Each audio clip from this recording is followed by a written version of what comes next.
Well, how are you doing, folks? This is a very special recording. This is the first attempt. Hopefully, you'll be able to see us and interact with us across multiple platforms as we're recording episode 21 tonight.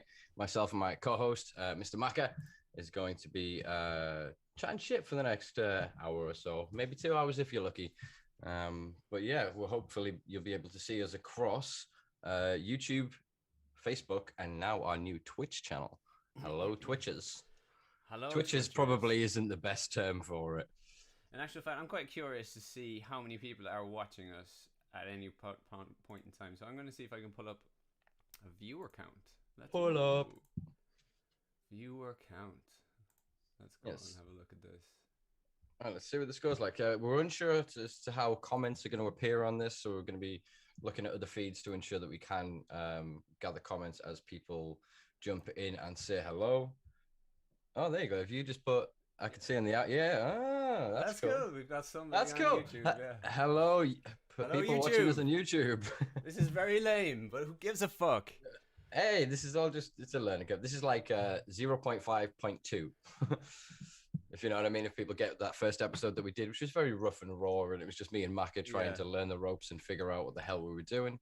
And this is, the spiritual sequel to that. Anyway, I haven't awkwardly asked you how you're doing today. Oh, Laurie Coombs likes the stream. Is it Laurie? I've got to make that bigger, or I'm not going to be able to see that. Hello, Wolf. Wolfie. See, it sucks. Can't see comments going out from the output on the Facebook. Okay, this is better. Yeah, this is a lot better. Hello there. Yeah, you see, there's be a slight delay because obviously it's going to come up in real time for me, but Simpa's watching it on the stream along with you guys. So you know what we should do for next time, because we are going to do more of this once we crack this down. I'm going to get your phone and you're going to put it on video call or something. So I put my phone here and I can watch your screen live, because that will be faster than it will update through and round onto the output. Subtitles when we speak, Ben. Ben got subtitles are annoying. It must be something on your settings, I'm guessing there, Ben. Yeah, maybe have a check that you don't have captions enabled on YouTube if you're watching it on YouTube. People, if you would like to watch us on Twitch, as I said, this is our debut stream on Twitch. You can go over to I think it's twitch.tv/the Simpa Life. Go give us a subscribe and a follow and check it out. We're going to be doing some more live stuff over there. Not quite sure what we'll be filling our time with, but we will be live over there at various points throughout the year. I like this. Yeah, it is. It's also very distracting, but in a sort of a good way. But just to sort of go back to the question that you were talking about with the screen, I think there's a way that I can feed this in. Mm-hmm. I'm gonna have to turn that volume down because that's gonna interrupt my train of thought. Every time somebody likes the stream, it comes up. You know, ding. Kind of like, ding. It is, because I'm looking at you still gestating and talking on the other screen there. The delay is quite strong. It's a couple of seconds, I'd say. It's not too bad, but we'll definitely figure it out, I think. Alan's saying he's also got subtitles on his. Now, is that on which platform is that on? Is that on? Even in Wolfie? I believe they'll be on Facebook. How about that? What? There's actually subtitles on Facebook. Is it because I'm Irish? Is this some racist thing? So I suppose I'm Geordie and Northern, so between us, I imagine a lot of people will be struggling to hear. I'm going to try not to do that considering the delay as well. So I'm going to try and shout out people as they say it, but obviously delay is hard. Yeah. Watch the live stream, the same stream that I'm watching for comments, and if you get questions from the other one, I know that means you're watching like 3 screens. Hey, we've just got our first person on Twitch. Big up Twitch people. Hello, how are you doing, folks? We're relatively, I suppose, old men at this. We're, trying to get down with the young'uns on Twitch, but we see that they've softened their approach towards cannabis consumption and whatnot recently. So we're going to try and enjoy that platform too. How do, Sean? Yeah, I started doing some low key gaming on Twitch because it just looked fun. I'm trying not to get too obsessed with the growth because there's an awful lot to it, kind of a thing, and it's not the same as any of the other social medias. It doesn't it doesn't react the same way. You can't use hashtags and all that kind of stuff. You've got to sell it on your charisma as well. A lot more. You know what I mean? You can't hack the system. Yeah, but you're building a community really at that point. But that's how it's different. Where you can willy-nilly follow people, but you know that kind of way, for people to actually come and consistently watch your stream, it's a different thing. You've got to acknowledge people. You've got to say hello. You've got to do all of those things. You know, that kind of way. So this should be fun to kind of figure out the intricacies and the differences between just going live on Facebook and whatnot. Well, we were looking a bit last minute with going on Instagram as well and a few other sort of platforms, and it's quite complex, but we're slowly figuring our way around. But after our interaction with the guys from the High and Homegrown podcast recently, we kind of decided that we wanted to be doing another live, and the opportunity came up with, unfortunately, last minute cancellation of a guest, which we will be rebooking for hopefully later on in the month, fingers crossed. So yeah, we're obviously decided to throw ourselves in the deep end, as we always do here at the Simpa Life. And yeah, we're just going to give this a go. Apparently subtitles are only on Facebook, and Wolfie is saying there is a delay between YouTube and Facebook. Yeah. I mean, I suggest picking one and just sticking with it. Like, you obviously go in between and give us a like and a follow if you can. That's always appreciated, but obviously just settle in one go. I'm like a child with new toys here. I'm going to have to find in some other stuff. What else can you stick on the screen here? Because I'm enjoying this counter here.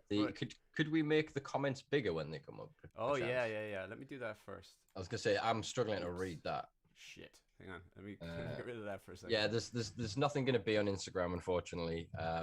We haven't figured out what's this thing? My sample goal. Basically, I'm going to put up a little goal, and it's going to go live. And we're going to try and get on our first stream 10 Twitch followers. Now that's fucking ambitious, to say the least. Big up, Barry. I wonder how many of our followers and likers, subscribers, sharers, enjoyers of our content on other platforms would be willing to go over. If you already have a Twitch account, please do, like I said, go and it's fun. Help us fill it up. Oh, that's cool. I got a little zombie. Yeah, that's the little notification. So we can probably swap that out for a Simpa Life logo, but that's the default one for now. I'm gonna apologize in advance to anybody listening to this on Spotify in the future that's not gonna have the benefit of me just commenting on Maka having fun throwing graphics around as we try and figure out this screen like two fucking monkeys trying to figure out fire. Yeah, but what I will say is it's incentive to come and actually watch one of the videos, which will obviously be on 2 platforms now. It'll be, well, by default they'll be on 3 actually, because we put them on Facebook. But, you know, it'll be recorded. It'll be out on next Monday on YouTube as per normal. But obviously Twitch will hold on to this for a while. So, yeah, how long do videos stick around on Twitch? I think it's 14 days, but it might be a bit longer than that, dependent on where you are in the echelon of Twitch affiliation or whatever that is. I honestly, it sounds like I know what I'm talking about, but I have a fucking clue. Just keep using the fancy words and sprinkle the Irish in there. No one knows the difference. That just says to me that we have to do something basically every 2 weeks then to remain and build up an actual body of content with on the page. So we're going to have to rope ourselves into some fun here. I did quite like the idea we discussed with the guys from Percy's Grow Room, the High and Homegrown podcast. They do a film club. You know, with live stream along, sort of sit and watch movies.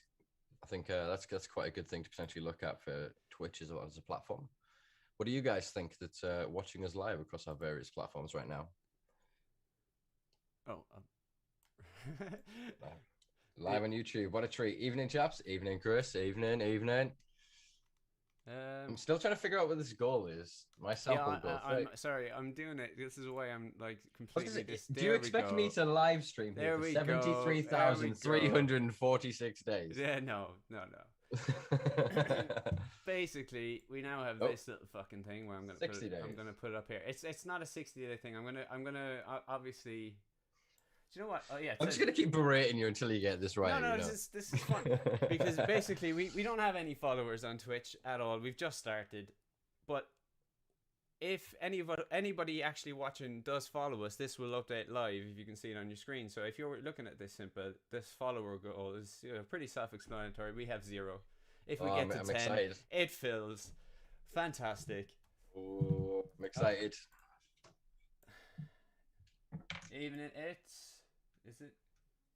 It's what? It's no. I'm reading out some comments. I'm gonna make them larger here. Stool sample. All right, that's completely out of context, Chris. For me, I like where you're going. Hey, that's bigger. That's better. I like it. Is that better? Yeah. A little bit more. A little bit more. Can we go a A bit little more. bit You bigger? want more? Yeah. Yeah. One more. Keep it in the center as well. I think center looks good. Evening, Jess. Evening, Jess. Is it all the way over to to the left a bit? Okay, that's cool. To the left. To the left. See, it's weird because I'm still watching you from like 5%. When I'm looking down at this, watching you do this, I'm reacting to you. It's a future Macca. Weird. Future Macca. Grab that from the mighty bush. Man, that is a fucking mental program. So anyway, I've just got completely caught up in all of the fun of this live. One thing I did want to do at the start of this was it's really cool. Was do a shout out to an update on some of the statistics that we've got from now of the audio only podcast.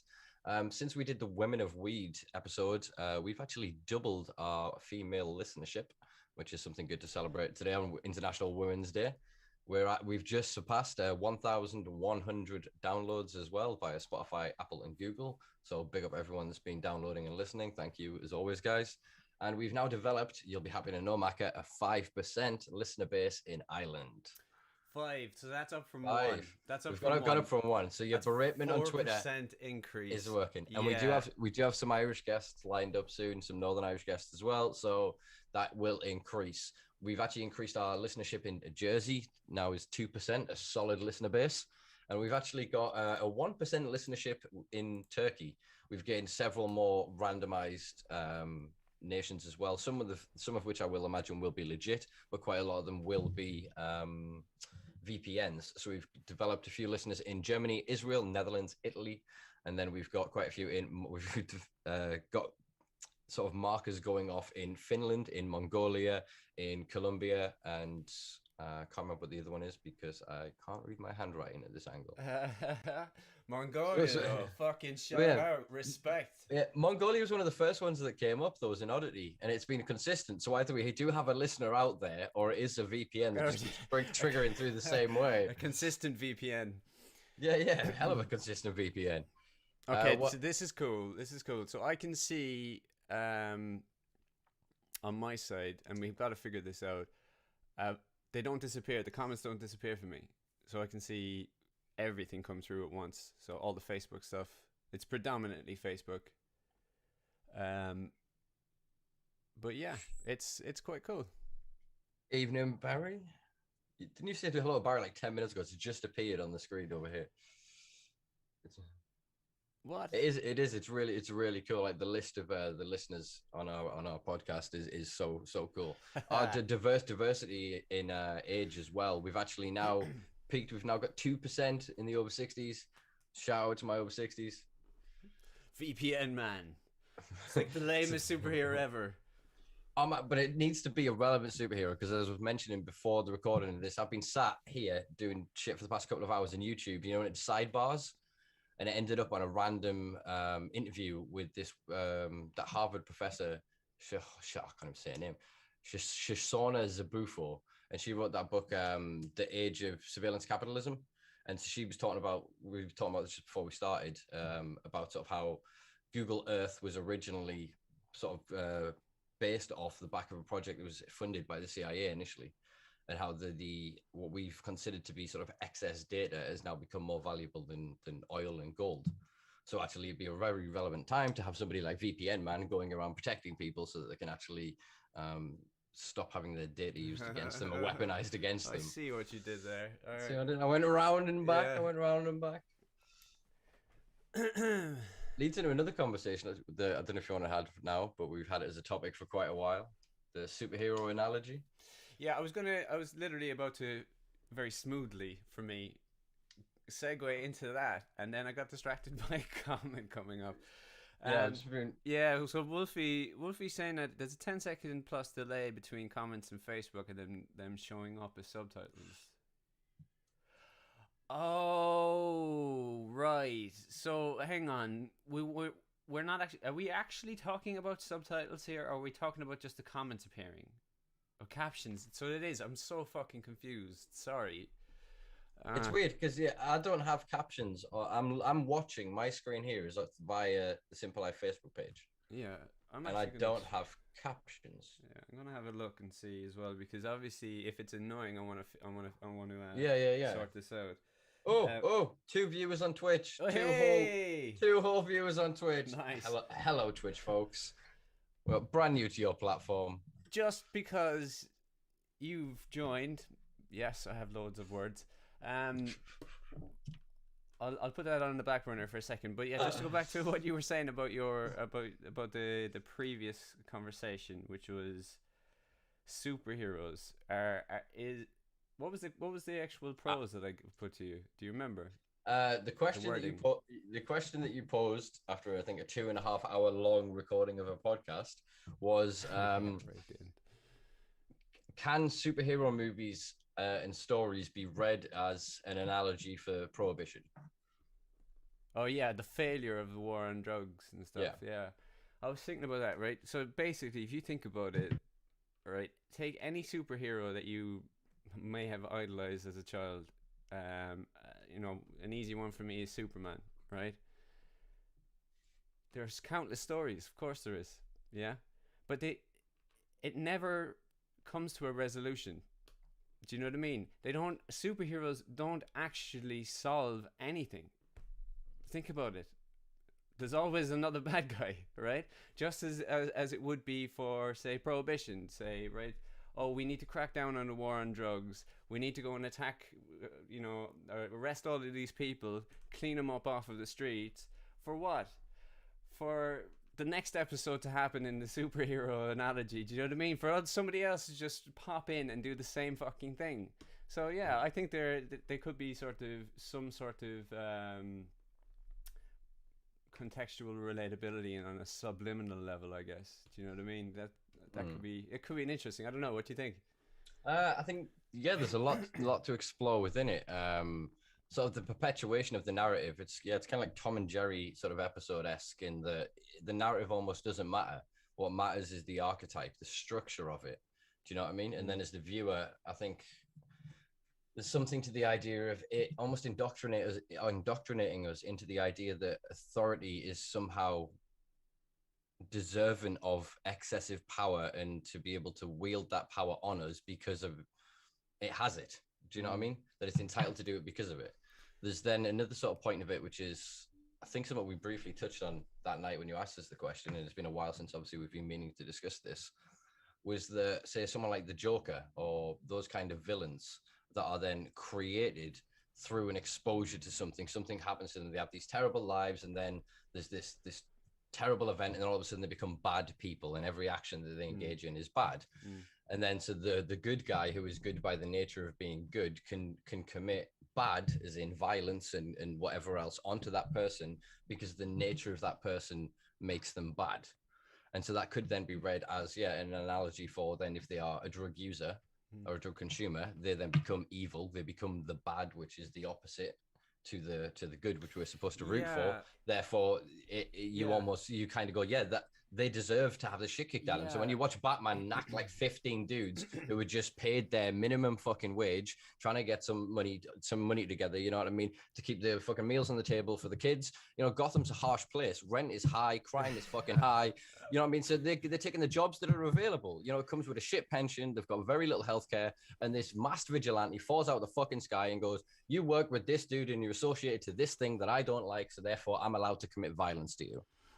And it always sort of comes back to the restoration of the current status of whatever society happens to be at that point in time, right? It's like these villains have come in to disrupt all of this comfort that is given to you or whatever, you know. How dare they like act outside of the mold and you know, break convention and do or think differently, or you know. And I don't know, it's I'm probably grasping at straws a bit, like, but you know, you could definitely put that swing on it. Do you know I think it's true. I mean, if you look at the start of the war on drugs in America, a lot of the Marvel characters and whatever else were weaponized as part of the Just Say No campaign of Nancy Reagan under the Reagan era. We've always seen this kind of how do you sort of describe this? Trojan horsing of ideas and philosophies through medium and art. And growing up as a kid, I was always drawn to things like even say wrestling and whatever else because of the narrative, and then was drawn to sort of superheroes and Teenage Mutant Ninja Turtles and whatever else because it was sort of people that were put in an abnormal situation were then given the ability to do something and chose to do good with it. Yeah. The idea of good and bad wasn't so concrete in my head as a child in that way, but it was then they had power to inflict their version of good. So therefore that was it. That was a good thing. That was something to aspire to, something to want. And I never really questioned, well, why is what they're doing bad? Why is the bad guy the bad guy? You just assume to then be subservient to the authority and then go, well, they must be right because of the law, which is the narrative I get from so many people around cannabis, which is that cannabis is bad. Why? Because it's illegal. Why is it illegal? Because it's bad. They can't question the narrative. And they go, well, the police wouldn't lie to us. The government wouldn't lie to us. The establishment wouldn't lie to us. It must be wrong and bad and dangerous. And so, yeah, I definitely think there is sort of something to that. And what you sort of the first point was around that perpetuation of that narrative that it's yin and yang, it's night and day, it's the binary concepts of modern storytelling that by the nature of the good guy existing, the bad guy will exist because otherwise there wouldn't be a good guy. You know, you can only see the light of day after sleeping in the dark. Otherwise, if you stay all the time in the light, you don't know what darkness is. Do you know what I mean? Yeah. It's implicative. Well, the entirety of our language is that, though. Do you know that kind of way? Like, from simple things like you can't have an inside without an outside. Well, yeah, but in this sense, what I'm saying is that what is the bad thing here? So if we're then saying that the superheroes are the stories and their narrative is an analogy for the war on drugs, which is worse? The authoritarianism of a system going, we don't like what you're doing, so we'll inflict violence on you to try and stop it, even though it's a futile gesture that will just continue with next week's episode. So which is the bad guy? Because is it not then the Superman arising and then people going, holy fuck, this man shouldn't have this much power? And what is it? The League Justice? What I can't remember what it is. The Suicide Squad. And that's a different movie, isn't it? Well, Suicide Squad is about the bad guys, right? Yeah, but what I'm saying is a Suicide Squad-esque organization then gets together and goes, well, we need to deal with this motherfucker. Do you know what I mean? Yeah, it's the power. Yes, the power balance.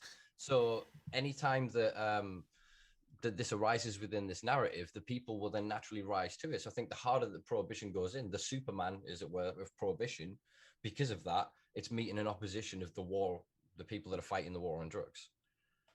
Do you know what I mean? And if there wasn't that prohibition there wouldn't be the people. So look at heroin consumption. We know in the UK there was 200 registered heroin consumers that were getting it through prescription, because then there was no illicit market because there was no need for it prior to the Misuse of Drugs Act coming into effect in 73 or whatever it was. And now look at where we are today. That's caused by the presence of Superman. Do you know what I mean? If Superman wasn't there, we wouldn't have had that amplification because everyone's going to Superman. So therefore, because we know of good, we know what bad is. So therefore, look, more bad Superman, more bad. There's more bad Superman. There's more bad. You know what I mean? And we rely more on this system and we empower Superman more until everyone then turns around and goes, is this guy actually doing us any fucking good?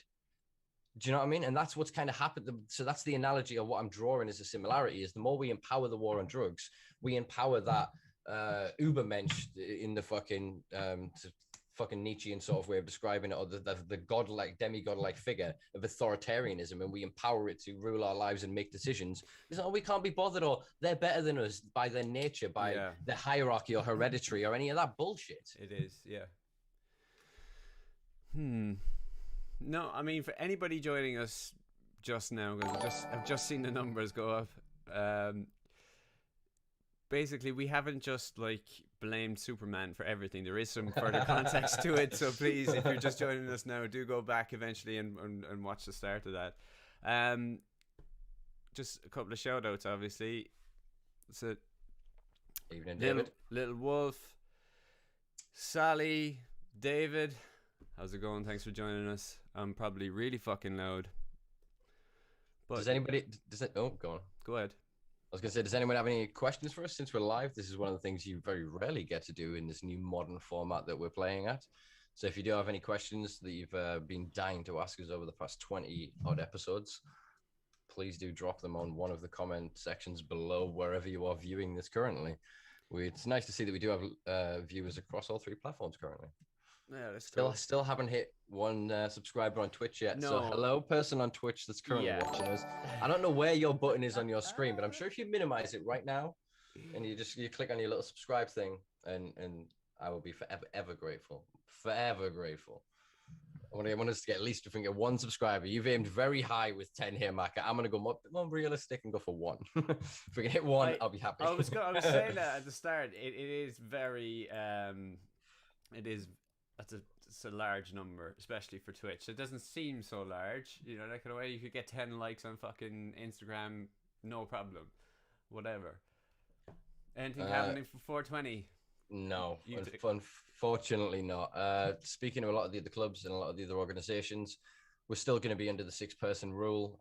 For all the will, theoretically, if we're following the right, what the fuck did they call it? Checkpoint, roadmap.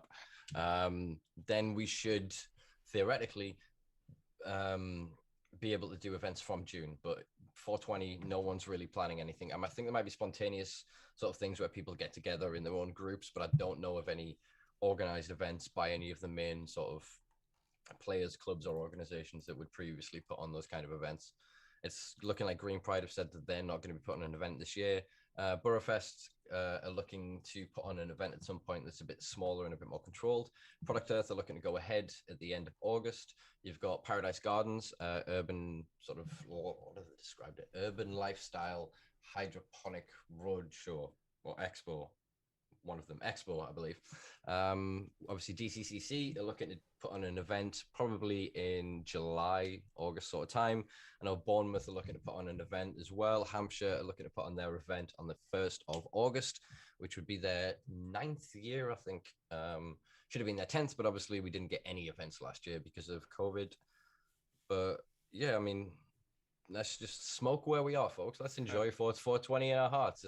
Do you know what I mean? It was weird. Last 420, I think me and Herb enjoyed it in her back garden in beautiful sunshine, and we had a couple of drinks and just got absolutely blazed all goddamn day, and just enjoyed not working a 420 for once. You know what I mean? Well, it'd be nice if we were able to actually celebrate it outdoors by that time. Well, theoretically, we should be. Yeah, but who's telling you that?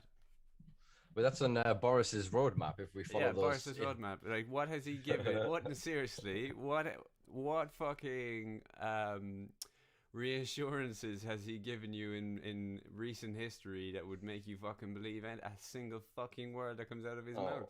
Well, me and Boris, you know, we're tight. When I was on the phone the other night, he was waffling on about it. No, there is no reassurance. There is no guarantee. There is no certainty with any of this. This is what I said. I remember doing a live stream not long after this time last year, saying that we'd kind of lost all certainty and that there was no fucking no day-to-day routine and normality that would be able to keep us kind of going. When I said that, I did not expect it to be a fucking year long. I mean, I think we've now ticked over from the start of the first national lockdown from last year, so we've now been a year of this shit intermittently. But yeah, the language that they've used, for all the Tories are fucking habitual liars and bullshitters and masters of rhetoric and the manipulation of language, the wording that they've used suggests that they can't allow this to continue. It's starting to harm their interests. There's only so many contracts they can give to their mates. There's only so many backhanded deals that they can make before it starts to harm their kids' futures, before it starts to harm their economy and their neighborhoods. You know what I'm saying? Yeah, I think that was my initial suspicion as well. One possibility would be that either they have the data that tells them that we are out of the woods here, we really, really fucking are, and you know, all we need to do is just be fucking patient as we sort of live in hope, you know, that it will come. And that's sort of, I guess, a small bit reinforced by the panic that was induced by, was it another Brazilian variant, or maybe it was the same Brazilian variant that happened, and then they were like, oh shit, let's fucking lock everything down. And then they were like, there was like a manhunt and shit on, like, you know, like the TV show and whatnot, and they had it down to like a specific number as well. It was like 300 and something households. 379. It was like, what, you couldn't even round it up to a nice 380 or whatever, like, you know, that kind of way. So But right, if the past year has taught us anything, you cannot trust Tories and numbers. It's just bullshit. They're random words, and then they literally are just drawing from one of those old bingo sets and just going 2765. There you go. Do you know what I mean? Because we've known about the manipulation of statistics. They've had to sit on the mainstream news channels and admit that they've manipulated data. That they've selected the science to prove their ideology rather and their politics rather than what is for the betterment of people. They've then even admitted that they've completely fucked it up by recording every fucking death as a COVID death, effectively. Do you know what I mean? There's no way for them to that. They made a massive they've fucked everything. I mean, I was in somewhere the other day, a service station, and was looking at a track and trace flyer. I was like, when was the last time anybody used this? How has this been used? You got to think of the billions, the sheer fucking scale of money that was pissed away on this, and it's just it's ineffective. It's barely fucking used. People are not fucking following the goddamn rules. People are doing the bare minimum to avoid interaction, the same as we do every day. Do you know what I mean? If it can be resolved in a fucking text or an email, don't call me. That's just the mentality of people. So it's like, fine, I'll put on a fucking mask and I'll quickly go and get in and do the thing, but then fuck you. Do you know what I mean? People will be seen to be that has been but that has been the sort of my everyday life predominantly has been like that. If I need to go outside, exactly how you've described, I have it down to a fucking T. Do you know what I mean? Grab the mask, in and out, no faffing around, no touching nothing. I mean, I even wear gloves. I wear gloves, and I don't see an awful lot of people doing it. They're only fucking garden gloves or whatever, but it's just to minimize. It's not that I think that everybody's disgusting. In actual fact, I think I'm more disgusting than anybody else, so it's me that's protecting you.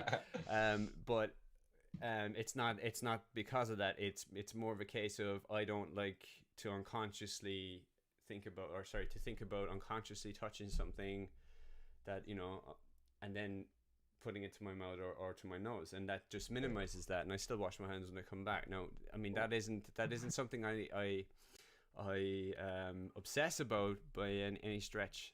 It's more of a case of I've decided upon that early, and that just became a pattern. It just became, that's what I do. So would there become a point that you would feel comfortable to reduce that? Well, would it just be sort of when the guidelines change? Would it then just be a case of? Yeah, no, it's not so much the guidelines change. It's seeing it in action more so. I mean, my hesitant tendency to sort of come out of the how do I say it? It's static, but it's not sort of set in stone, if that makes sense. What I mean is the patterns and the things that I've decided to do, I've done them because I don't have to think about them incessantly. I don't have to oscillate about them over and over and over. So if you've then set a standard base, you don't have to. It's almost like anxiety management. It's anxiety management. I don't need to know what tier we're in, whatever else we're in. Here's what I need to do to keep myself. Exactly. So here's the thing. I basically because of how problematic fucking social media is on mental health, and I've suffered a really, really bad week of it. Lost my hair tie, sorry. What was I saying? Lost my train of thought again. Hair tie's gone. Train of thought's out the fucking window. What was I saying? COVID. Oh yeah, I mean, yeah. So I check. I've gotten to a point where I check in. I check in for signs of solid change, be it good or be it bad, if that makes sense. So I don't want to hear about anything wishy-washy. This may work, this may not work. I'll check in when the result comes in, not in like, you know, right at the end or anything like that. And then I sort of adjust what I'm doing at that point, and then go back into an updated pattern. Mm-hmm. And once I have that updated pattern, I'm again in that sort of anxiety management mode. So I'm full. It sounds mental, right? But not really. Like, I'll put it this way, Joe. Just those small little bits of techniques are very, very good. A good way of sort of dissipating the immediate panic that you would that they try and induce on you when you go onto fucking news sites like BBC. Do you know what I mean? Everything on there is designed to go, oh shit, oh shit, oh shit. or do you know that kind of way, or cover something up, right? Well, you know, or focus in on something bullshit like. Yeah, well, I suppose that's always been the motive operandi of the mainstream media for a long time. News has not been news for most of my lifetime, if not all. Yeah. You know what I mean? It's always had an element of here's what a select bunch of people want you to know about the world, and here's a shitload that they really fucking don't. So they hide that away, or they obfuscate it with half truths or misdirections. I mean, yeah, we've seen the conglomeratization of local media into a few handfuls of people. And then we see regurgitations with the same bullshit. But yeah, that's kind of got worse with digital media because of the weaponization of algorithms to keep your attention, to make your data more valuable, to make you more susceptible to advertisers. Therefore, the provider of that platform can make more fucking money off your back. Yeah. So what keeps you more engaged? Unfortunately, we've known for a long time, and it's part of our biology, that we remember negative experience more than positive, because the positive experiences ain't going to keep you fucking alive when you see a saber-toothed tiger, when you're falling off a fucking cliff, when you fall into ice, when you fall through ice, you know what I mean? Yeah, you need all of those other moments. They're more prominent within your brain. So we're hardwired for anxiety with one part, then they're weaponizing the fucking system against us. They have less of a clue, if not as much of a fucking clue as we do about what the fuck is going on, yet they present it with such confidence and such professionality that it's so hard to question it. It's so hard to see anything beyond it. Yeah, I think an awful lot of it's not. I know. It's an interesting one, because obviously, you know, I'm as I've said previously, I'm a musician as well, and I'm trying to obviously grow an audience in that regard too. So I've, you know, the music accounts on the go. I'm thinking about this constantly, blah, blah, blah, you know, that kind of way. So there's an awful lot of opportunity for me to be involved with social media unnecessarily, if that makes sense. Do you know that kind of way? As I've mentioned as well on previous podcasts, that I'm instinctual to a point where I'm not even thinking about the gestures of my hands. You know that kind of way? It's up, right, blah, and I've got the fucking whatever X app open before I even know what the fuck I'm doing. And I'm doing that, like, at any break in consciousness. No, but here's the thing. It's sort of, we were talking about sort of, like, that panic-induced, like, feeling that you get from any sort of media outlet that's, you know, under the category of news or whatever, right? But if you think about it, these algorithms are perpetuated by competing in delivering that information. Because if you think about it, right, we have access to anything. You know, something happens live across the world at this moment in time, boom, straight away I can get it on whatever platform, Twitter. Do you see my point? So if things like national news or whatever don't constantly berate you with this like, you know, this just in, a minor update to the major story that I've just been talking about. Literally nothing. You've added fucking nothing, but you presented it like the fucking world is ending. Do you know that kind of way? So you're retaining that sort of go, oh shit, I need to pay attention to this. Do you know that kind of way? So you see it fucking all the time. And then because again the mist is so dense creatively, for an artist, for a musician, for a podcaster, whatever your creative medium is, if you're not opportunist and reactive enough, you miss out. Somebody's already thought about what you've thought about, and all of that energy is either you get lucky and, you know, it's quite satisfying. You're like, ooh, I got 30 likes for my post today. Or, you know, it's complete and utter fucking failure and you get 1 like or none. Or, you know, do you know that kind of, which is the story for the most of us, right? That is the case. Now, what I'm saying is, to bring it all back in together, is because I have quite a few projects on, it's compounded. Do you know what I mean? So I have to hit those patterns. I have to really think about those, what I'm doing, because if I don't, my fucking mental health just fucking tanks. And you know what I mean? It'd be all right if I had one account. It'd be okay. I just dismiss it. Do you know that kind of way? But you know, and here's the thing: the reason I'm saying this isn't to go, oh, look at me, I've got loads of pressure on me, I'm doing loads of projects. No, but here's the thing: this is the story of most fucking people. Do you know that kind of way? They're trying 10 fucking things, or they got two. Maybe not even. It may not even be online, but it could be like you work in 2 jobs just to pay the fucking bills. It's the same sort of mentality. Do you know that kind of way? Yeah. Anyway, sorry, verbal diarrhea. No, Over. not at all, brother. Not at all. You hit some very interesting points. Shout out to Percy's. Big up, lads. Yeah, high and hunger, guys. He's gonna be all right. Thank you. Thank you for welcoming us to Twitch. And that'd be enough of me interrupting Simpa's thought process. There you go, lad. Yeah, I was just going to sort of respond back to you with what you were sort of saying there. That definitely you are not alone. This is something that I think a lot of people struggle with because it's not a flaw within us. It's not something that is wrong with us. It is a bunch of people, techno wizards that have got together, been given blank checks and the ability to go and do whatever the fuck they want and create these programs, these algorithms, and these fuck yeah, follow on Twitch, fucking one follow on Twitch. What? Thank you. It's gonna be all right. Delighted. Yeah. Fucking Legend. delighted. Thank you so much. Really, really appreciate that. All right, I'm happy. Right, we're done, folks. See you later. No, right. Sorry, I was saying. Yeah, it's not a flaw within us. It's they've designed this. They've manipulated us. They have used psychiatry. They have used psychology. They've used the study of our biology, of neurology, to literally figure out how to keep us glued to these machines. You know, I was just watching the woman that I brought up before.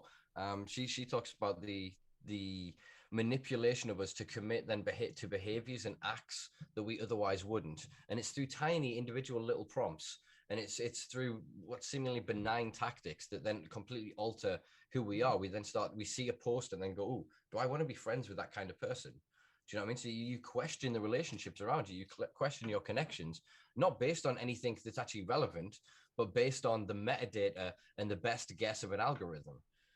Do you know what I mean? Yeah. So I think that we're all kind of weaponized. That's all weaponized against us. And I'm in this very much the same boat. I've run a lot of different accounts over the years, and I end up with the compounded effect of different algorithms. So then some will be a lot more streamlined into exactly that purpose, but then they start to get tilted. So during the elections, for example, I start to get a lot more oppositional political posts. So then Facebook will try and put more things to get me negatively engaged rather than positively engaged. So I've spent quite a lot of time with the Simpa Life page trying to curate down the timeline that is seen for that to be relevant, effective, and trusted news sources, so that when I share information, the information is valid and is accurate.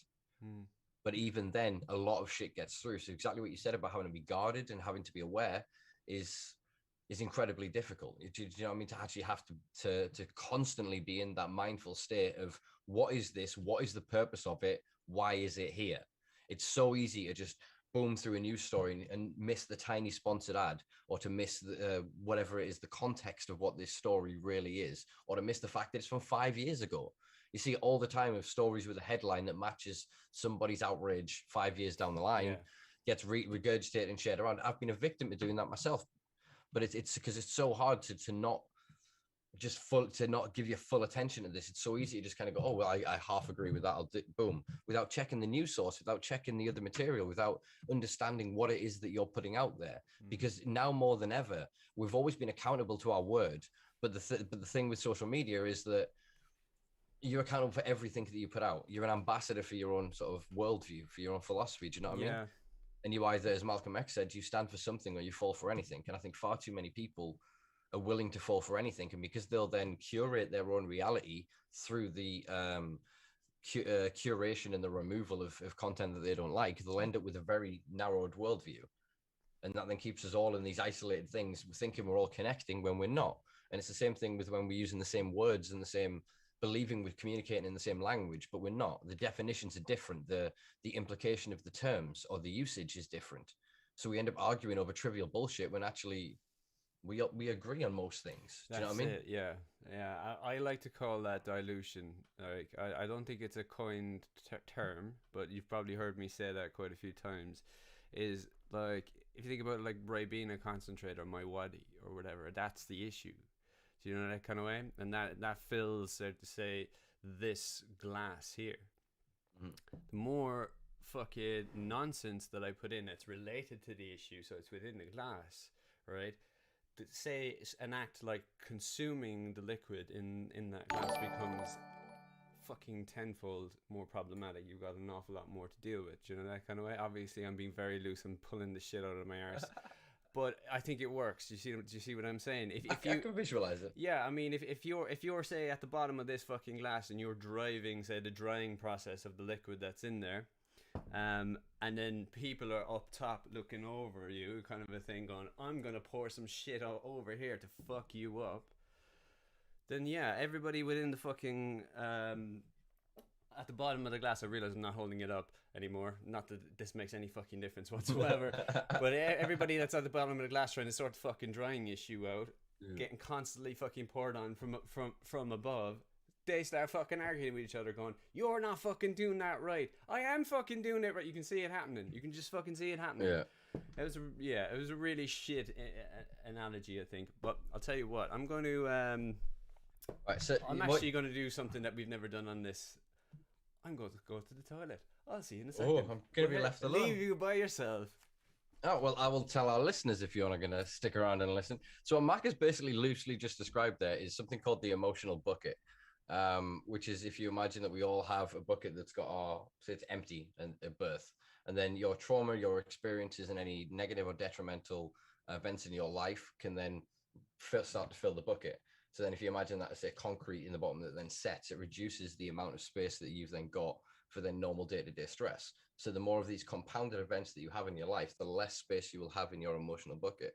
So therefore, when you get the stress of day-to-day life from your relationships, from your family, from your friendships, this then fills into this. So then the more, I suppose, you expose yourself to these manipulated and negative media, without being mindful of it, the more you fill into your bucket. And most people, without realizing it, are operating with a very full bucket. So it takes very little stress or excess to go into that bucket for it to then expose and spill over.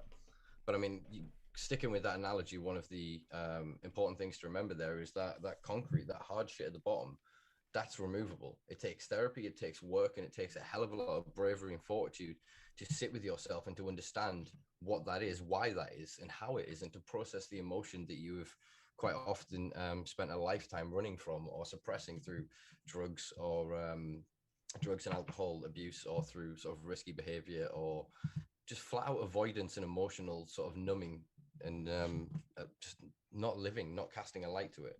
But if you then find that time, you find that fortitude to do so, you reduce the amount of blockage within your emotional buckets. You can take a lot more shit. And then if you do sort of daily exercises, if you engage in your life in a positive way and you find something that is to you blissful, that induces sort of a euphoric sense of connection and of deep enjoyment of your life, that's you actively emptying cupfuls out of your stress bucket. You on live now? We're going quantum here. I am basically live at the moment. Oh, it's weird hearing Maka when I can't hear him next to his mic. You Stop sound like you're in the bottom. You sound like you're in the bottom of a Pringles can. Fuck's sake. Are we going to talk live to your phone when you've got me in your ear talking shit? I'm just trying to get more fucking viewers over, right? This is the very first time I've ever fucking gone live. You've just fucking ruined it. Thanks for that. I'm sorry. I'd do the same, but I got 7%. Come to the Simpa Life on YouTube or Facebook or whatever. Twitch. Come off this. Twitch. We're on Twitch as well. How do I stop this? Oh my god, I'm not 100. End. Okay. I'm sorry about that. I genuinely didn't mean to fucking I don't give to ruin that. I mean, it's funnier when you kind of do stuff like that, so I'm not. You leave me hanging enough there, brother. Sorry about that. What you've been talking about? I described something I learned in therapy recently, which is the emotional bucket, which was sort of using, say, your analogy of your stress, the emotion that you can deal with and process, and how, say, trauma and adverse events in sort of childhood and in your life, things that you're not addressing or dealing with, then say it becomes analogous to concrete in the bottom of the bucket. So therefore you have less space for the liquid of the stress of your day-to-day life. And talking about how finding a routine and rituals and things that you find sort of therapeutic. Wow. Okay, cool. That is like surprisingly relevant to what we've just been talking about. Indeed it is. Oh wow, that's cool. I like it when stuff like that happens. You know, anyone would think we host a podcast. We're good at conversating. No. The reason I say that is I genuinely had no like idea. Like myself and Simba, that's the very first time I've heard you verbalize that, and I've never heard of that concept either. But like, how ridiculous was it me talking about people at the bottom of the glass? You know, that kind of way. No, but you were still trying to, off the cuff, describe the same thing. Yeah, in terms of relatability, that's what I'm shocked at. I'm sort of blowing smoke up my own arse here. Well done. We've got a graphic somewhere with a little guy with a trumpet. But yeah, it is quite important to manage these things these days, especially, I think, anyway. Well, this actually brings us on to a topic I think we've touched on before that I'd like to discuss, because maybe we could have some input from listeners and audience as well, is the co-opting of drug consumption and the therapeutic benefits of currently illegal substances by the medical industrial complex. Sorry, fucking hell, say that again. The co-opting of the therapeutic benefits and potential of drugs that are currently illegal by the medical industrial complex. So still like them creating analogs of psilocybin or psilocybe to use in psilocybe psychotherapy. That sounded like aesthetic wank. That's what that sounded like to me. I was like, there's surely a fucking easier way to say this. Do you mean pharmaceuticalized by any chance? Well, yeah, basically pharmaceuticalized, but again, that's still not a term. And until we get enough subs to start coining our own terms, and we can get dilution and pharmaceuticalized in the dictionary, we'll have to go with these fucking roundabout sentences. No, fuck that. I got lost twice when you were saying that sentence. Like, you know, right, I'll put it in the absolute basic. All right, so then my question is, what are your thoughts on the pharmaceutical industry or the medical industrial complex weaponizing or co-opting, taking from illegal drug culture and communities and First Nation communities and historic communities, drug consumption rituals, methods, etc., for the benefit of the Western medical paradigm? I don't feel like I made it any simpler. No, it did. It was still a pain in the arse, to be quite honest. But that's how my fucking brain works every day. Welcome to my world. You tell me. At least you're able to fucking verbalize it instead of going all the fucking time. No, it's an interesting question, because obviously the answer is pro and con, because, you know, you want to see the advancement and benefits, for lack of a better term, optimized, so that their like immediate effectivity is actually beneficial. But that's obviously bringing in a very ideal pharmaceuticalized culture. Does that make sense? Which we don't have. Right, we don't have that. It's capitalist driven. Look at the price of any of this stuff. It's not that. If we had that, then I wouldn't be averse to it. No, not. What is the simple life? Very good question. Very good question. Answer that one. The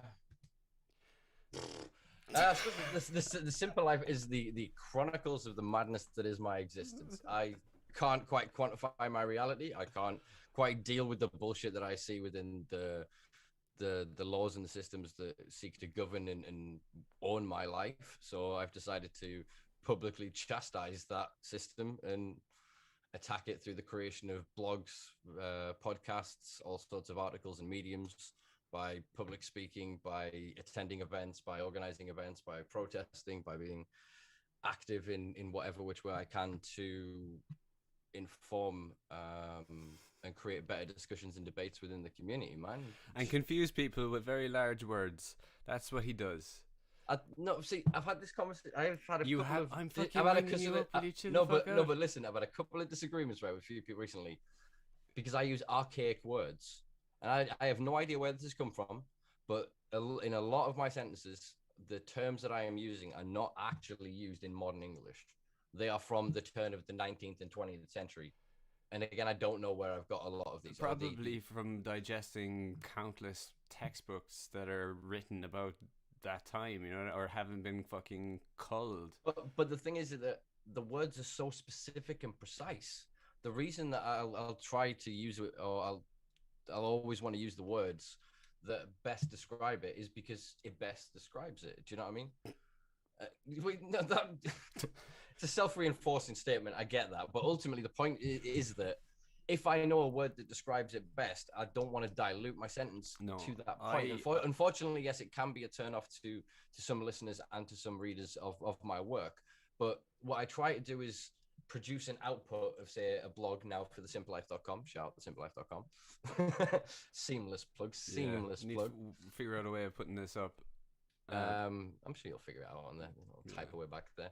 But yeah, so what I'm trying to do there is put a concise narrative out. Here's a story. Then from there, try and do a live, and then create podcasts as well, discussing that similar topic, so that it's the same information but conveyed in several different ways. And this is one of the things I'm enjoying about the podcast, is someone like yourself having to force me to really control and titrate the amount of alliteration that I use, because if I'm left to my own devices, I often become quite lyrical, as people will attest to. Yeah, but watch me do. Here's the thing: you shouldn't invest that sort of faith in me. The reason is, I quite like it. I quite like hearing the semi-archaic wording, because I go, ooh, that's a word I haven't heard, or you know, I don't know what that means, so I go and look it up. You know, that kind of way.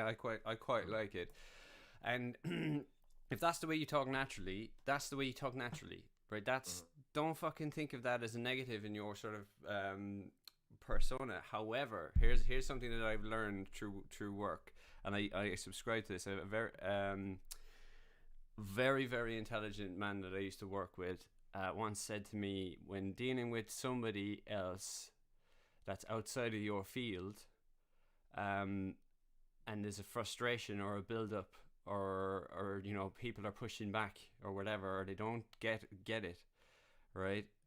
It's very easy for us to kind of go, well, oh, they just don't understand, they don't get it, or whatever. I'm talking about it in discourse now, in immediate discourse. Yeah. And in actual fact, he put it a different way. He said that, well, the best way to actually look at it, and the least amount of hassle, is caused when you kind of go, well, take a second here and go, can I rephrase this? Can I do something different to actually make sure that this is understood properly and I'm coming across without any sort of snidiness or emotional attachment or whatever, that it becomes just a different approach. It's sort of like the solution to the definition of insanity, which is, you know, repeating the same thing over and over and expecting different results, which is our default mode, it seems to be. Do you know that kind of way? So, you know that kind of way? If I'm teaching you something like on the computer or whatever, no, press that button. No, which button? That button. Just press the fucking button. Just fucking press it. Do you see what happens? You know that kind of way? Instead of me going, see that corner over there where there's a light over that thing? Oh, you see the light? Yeah, it's just down one from the light. Just press that button. You see the thing? I mean, and when he phrased that, I kind of went, yeah, do you know what? That's fucking spot on. Do you know? Because in the end of the day, I don't want to be arguing with anybody. Just before you jump in, Piano. Is that your first name? Piano. Fucking cool if it is. If you're still watching us, I'm sorry that your video stutters, that the connection is so stuttery, I guess. I'm not sure why it's set at 60 FPS. I guess it might have to be some optimum thing, but we will figure it out if going forward. And I hope that, you know, before we get too sidetracked, if you are still watching, that Simpa's explanation actually, you know, explains something of what we're about. There you go. Yeah, I mean, so yeah, basically the Simple Life is it's a kind of a play on words of obviously the simple life, which was made up by one of our viewers right now on YouTube, Chris Aztec, one of my good friends. Big up, Chris. Came up with it in his Big kitchen up, over Little a coffee. Green. Big up everybody. We did have 2 Twitches. I was gonna shout out to Twitch, give us a second follow, get us to That was probably that piano guy which we lost. That's a shame. It's probably something to do with Twitch settings, so that is something we can check out. But we literally have only had a Twitch account for an hour. What was your previous point? I need to trigger that my train of thought again. Dun, dun, dun, dun, dun. Reversal mode. Language. No, that was ages ago. Implicative language. No, that was fucking ages ago, man. Help us out here, listeners. Come on. There's 18 of you. You must be able to actually remember what the fuck I was talking about. No, I'm sure it was about the language that sort of I used and about. Oh yeah, I remember that. Yeah. So what I typically, the point that you raised there is something that it took me a while to realize, and it's something that I try and do, but I can only really do in person because it's sort of a skill that I've managed to acquire, and I'm training myself more. Is say when we've got a podcast guest on, I will talk as me. I will allow my thoughts to flow through me and go, boom, here's this. But then I can gauge off their reaction, off their face, off their responses to me, if they're understanding what I'm saying. And then I'm able to alter the way that I'm saying it and adjust it to a point that they can understand it. I mean, is it an Einstein quote that if you can't explain something to a 6-year-old, you don't understand it? And I'm not saying that people are 6-year-olds, but I'm saying that. Yeah, no, he's right. For example, I met a Sun journalist last year, the year before. God, fucking hell! We lost last year, so it's changed all my math in my head. So I think 2 years ago, I met a Sun journalist, and she was telling us that they're not allowed to submit any work that has a readership, anything over the readership age of 10. So the national level for a 10-year-old reading, that's what they have to submit their articles at, which is bonkers when you think about it. So yeah, when I look at some of the way that I write and you see the size of some of the terms that I'm using, but the reason that I'm using that is to avoid any misunderstanding or misinterpretation.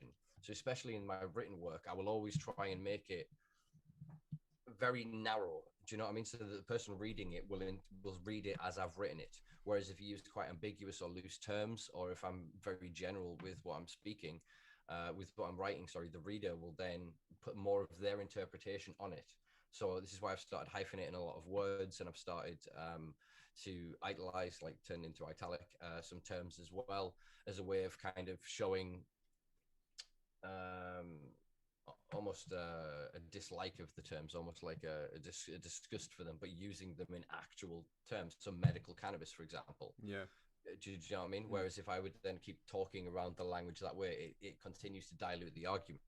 Whereas if I talk about the therapeutic benefits and properties of cannabis, it's a larger sentence and it's more compounded, but it allows me to say exactly what I'm saying and not say the opposite thing, which is what too often happens. And I know even that explanation can sound almost confusing, but that's how weird language is. You've got to remember that the vast majority of our politicians go through Eton. Eton is the only school in the land that still teaches rhetoric, which is the art of manipulation of language. So sentence structure and verbiage and cadence in the way you speak and the way you articulate and noise, gesture, all of that is taught within that. So we're manipulated by that, and we often then don't hear the words. So it's one thing that I try to do. I know I often do get quite gestural, and I do get quite impassioned, and will end up using sort of like the triple barrel tricks of using one term, another term, and another term. Do you know what I mean?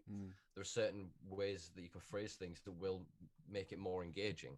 But as I do that, I try to then be very specific with what I'm saying. If I'm going to choose to sit on a podcast and gain people's attention for X amount of hours or a specific amount of time, I think that it's important to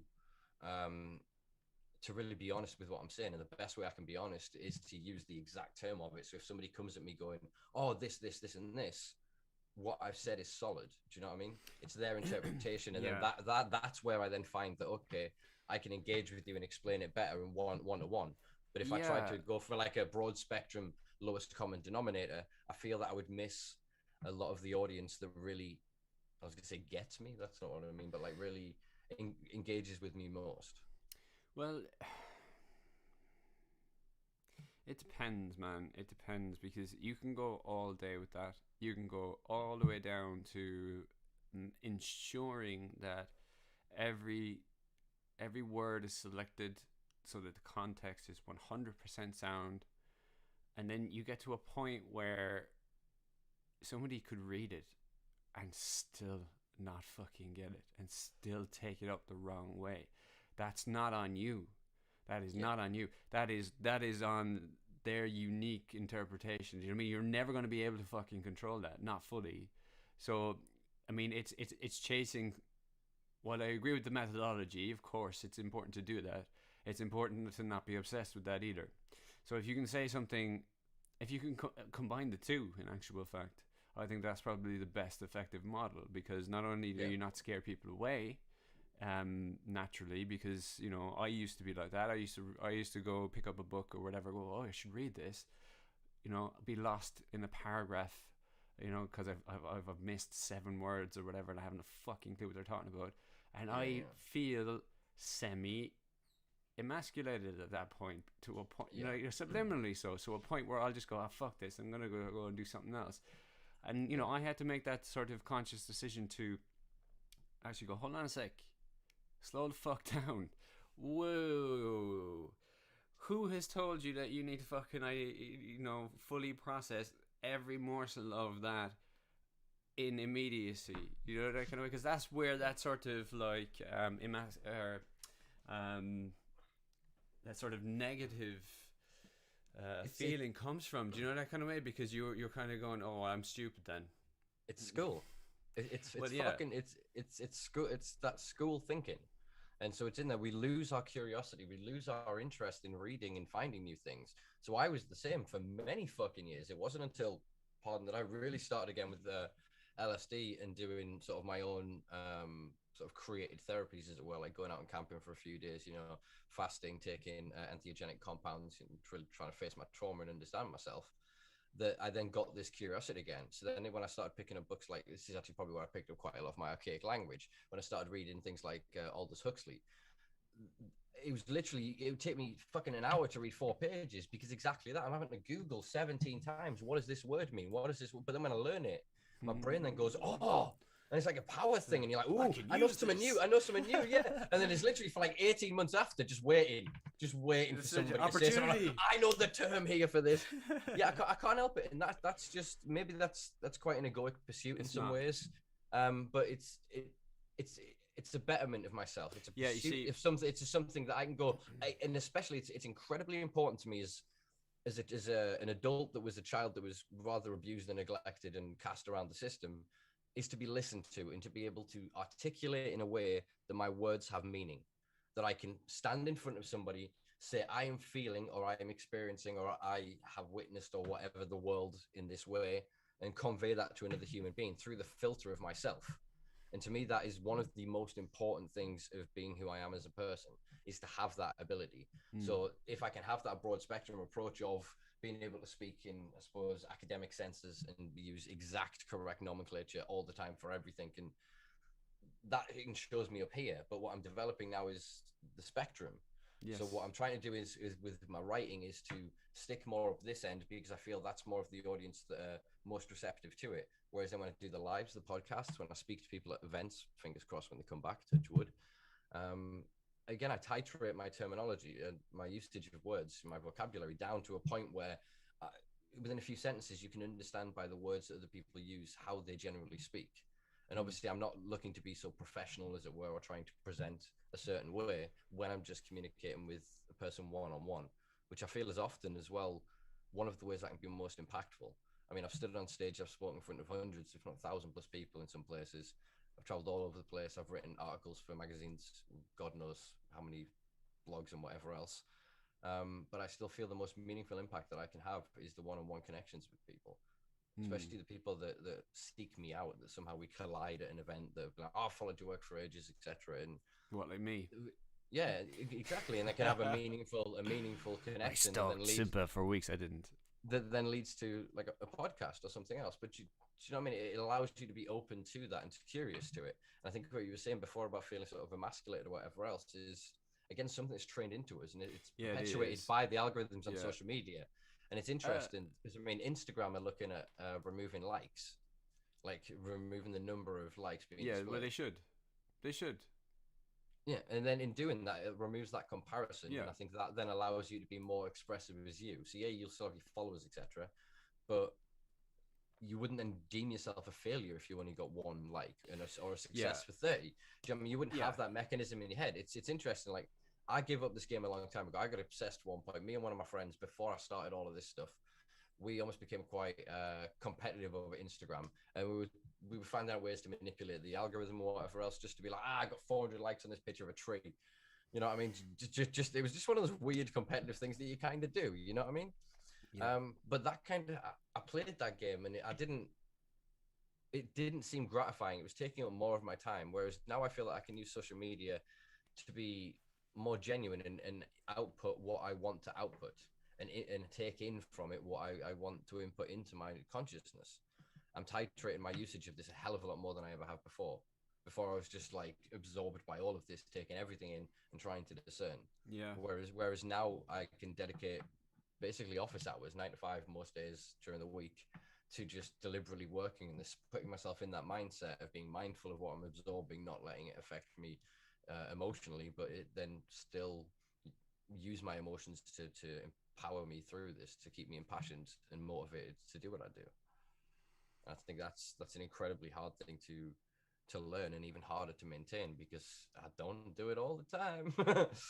I get it from Well, time to time, but well, there's the thing. I mean, we're not a defined static point, are we? We're waves. We're waves. We're vibrational waves. Like, no, honestly, this sounds trippy as fuck, but obviously that is what we are. You know, that kind of way. So, what did we're a creature that moves in, say, erroneous grooves. I think that's Alan Watts. I might have made a bollocks of that, but I quite like that. The way, and he had what was his analogy that it was always his go-to thing, which was prickly and something else. And I never fully got what he was talking about with that, but it basically. But do you know what I'm talking about? You it's haven't. been a while since I've listened to Watts. Oh god, I'll have to look this up and bring it back. But yeah, I mean, we are waves, so to expect the same thing internally over and over and over and over again, like a straight line. And we need to get back to this straight line and balance out. Balance out is leaving the fucking the entirety of the wave propagate. Do you know that kind of way? Not cutting it up into little bits and then fucking shoving it down. Do you know that kind of way? Yeah. Full of all the bullshit analogies today. Everyone's gone quiet. That's because I think we've put everybody to sleep, to be honest. Big up, John. Well, yeah, I mean, so you've got, I suppose, the issue in the cosmos, I suppose, and everything on the larger scale down to the minute scale, is inertia versus sort of atrophy. No, I'm going to reel you in here, because we've gotten very wishy-washy in this. Explain. So inertia is the tendency for things to remain the same, and atrophy is the tendency for things to break down. So, say like the soap bubble is round because it's the most energy efficient way of its use, but so that's the inertia in it. But the atrophy of it is then the bubble is in that round, smooth, nice nature exposed to the jagged reality. Do you know what I mean? So that there is an inbuilt sort of yin and yang balance of energy and nature of life, that things want to exist and remain, but then inertia breaks them down. So things keep flowing and breaking and flowing and breaking because of this balance. And this is the ebb and flow and the waveform that Einstein said, I suppose, makes up reality. If you think of time as a dimension, space-time, as he sort of termed it, we fluctuate within that. I mean, the Jadists who predated the Buddhists were talking about that all this vibration, that everything is made up. And we're now getting to that point within modern physics to understand that, yeah, in a lot of ways that is true. There's a lot of pseudoscience and wishy-washy sort of philosophy rather than science kicking around these topics, but we're still starting to get to an understanding of more of a much more quantum reality. Everything is far more entangled and deeply connected. Yeah, it is. But one thing I will say about that is, and I used to hear Terence McKenna denounce an awful lot of science as well. Just to sort of bring him up, like it's important that both exist, because for science to be so fucking confident in itself, given that historically, I don't know if you watch the It's Always Sunny in Philadelphia. Was it? Fucking hell, fuck that up. It's Always Sunny. And he's like, science is wrong sometimes. Do you know, like, it's fucking brilliant. But it's true. You do need that. You do need that. You know, some sort of delving into the unknowns as well, or the could be's as well. We can't be so definitive, because it's fucking boring, man. Do you know that kind of way? Another Einstein quote just to get my fucking head there. The most beautiful thing we can experience is the mysterious. And so it is this idea, look, all of what we now know of anything that we consider to be true fact, consensus science, and the basis for our reality, for gravity, any of these things, at some point were just mysterious things lost out there in the ether. Do you know what I mean? Yeah. So the what you're saying about the certainty of science being so certain in itself, it almost becomes a religion. Yes, it does. Do you know what I mean? It's like, why do you believe in that? Not science? Scientology. I mean, but it's still the idea of that somebody somewhere knows their shit. They've figured it out, so I don't have to. This is just it. Yeah, I mean, fucking hell. I can't remember who we were talking about. Oh no, I had this argument today. In actual fact, not in the exact same way, but it was funny enough. It was about this lady on my shirt here. So it's International Women's Day, and BBC 6, I think, put up a post showing Amy Winehouse and going like celebrated as one of the greatest female musicians of all time, and I wholeheartedly agree. But I was in there early. I saw it go up, and you know when you see it and it's like 30 seconds, you know, it's like instantly posted. You kind of go, I have something to say here. If I get in here early enough, I might get some bonus likes or whatever. It's grand. This is the subliminal thought processes that still go through my head. So I know, right? Anyway, I put up, and all I said was, she was destroyed by our media, right? And the resistance I got to that statement was unbelievable, right?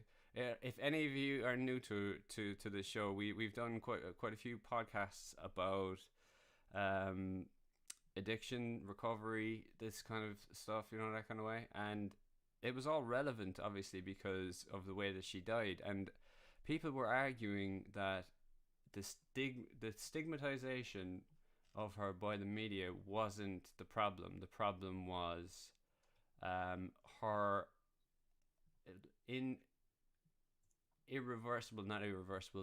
like non-interchangeable human behavior by default. This was the arguments that I was set to. Honest to God, I knew it wasn't even like fully articulate. I knew that the person on the other side wasn't going to fucking listen to me, that it was a very hard-nosed and half-assed, thought-out opinion.